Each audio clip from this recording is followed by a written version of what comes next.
चलो आज हम लोग बच्चों सेल के बारे में अध्ययन करेंगे। एक चीज बच्चों, सेल क्या होता है? शरीर की सबसे छोटी इकाई क्या होती है? सेल कहलाती है। The smallest fundamental units of the body are called cell. एक चीज समझो, सेल के बायोलॉजिकल नाम या साइंटिफिक नेम क्या होता है? साइटो कहलाता है। जैसे कोई साइंस हम लोग पढ़ते हैं बायोलॉजिकल नेम, तो उसको हम लोग क्या करें? सेल नहीं पढ़ते, उसका बायोलॉजिकल नेम क्या होता है? साइटो। और हम लोग जो सेल के बारे में जो अध्ययन करते हैं या पढ़ते हैं उसको हम लोग क्या करते हैं? साइटोलॉजी। साइटोलॉजी का हिंदी होता है कोशिका विज्ञान। साइटोलॉजी का हिंदी होता है कोशिका विज्ञान।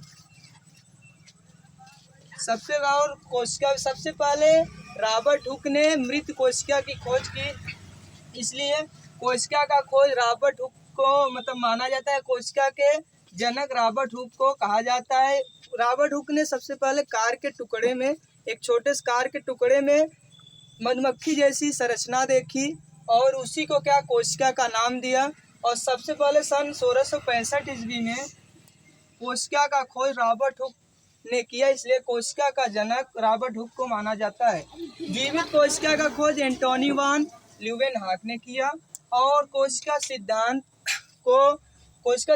को स्लाइडन स्वान नामक वैज्ञानिक ने प्रतिपादित किया। स्लाइडन स्वान ने कहा शरीर की जो निर्माण हुआ है प्रत्येक कोशिकाओं से मिलकर बना हुआ है, इसलिए एक सिद्धांत प्रतिपादित किया जिसे स्लाइडन स्वान का सिद्धांत कहा जाता है या कोशिका सिद्धांत कहा जाता है।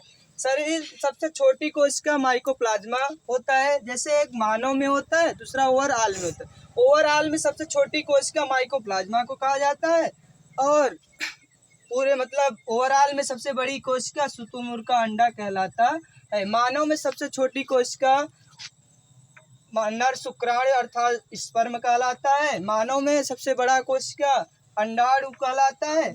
मानव में सबसे लंबी कोशिका न्यूरॉन होता है, जो कि न्यूरॉन हमारे मस्तिष्क में पाया जाता है।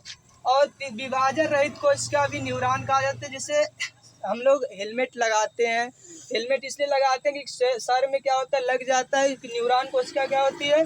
दोबारा क्या होती है? जो मतलब उसमें विभाजन नहीं हो पाता, तो एक कोशिका मिलके दूसरी कोशिका का निर्माण नहीं हो पाता है। सबसे ज्यादा विभाजन हमारे लीवर में होता है। लीवर को यदि हम लोग काट देते हैं फिर उसके 2-4 दिन बाद क्या होता है? धीरे धीरे जुड़ जाता है। जैसे हम लोग क्या करते हैं? घर का निर्माण करते हैं। घर में क्या होता है? ईंट का भी प्रयोग होता है, बालू का भी, सीमेंट का भी, बहुत सारी सामग्री। लेकिन जैसे ईंट क्या होता है? उसमें मुख्य होता है ईंट। कई ईंट मिलके क्या होते हैं? दीवार का निर्माण होता है। और कई दीवार मिलके क्या होता है? एक कमरे का निर्माण होता है। और कई कमरा मिलके क्या होता है? एक घर का मतलब एक होम का निर्माण होता है। उसी प्रकार कई कोशिकाओं मिलके क्या होता है? ऊतक का निर्माण होता है।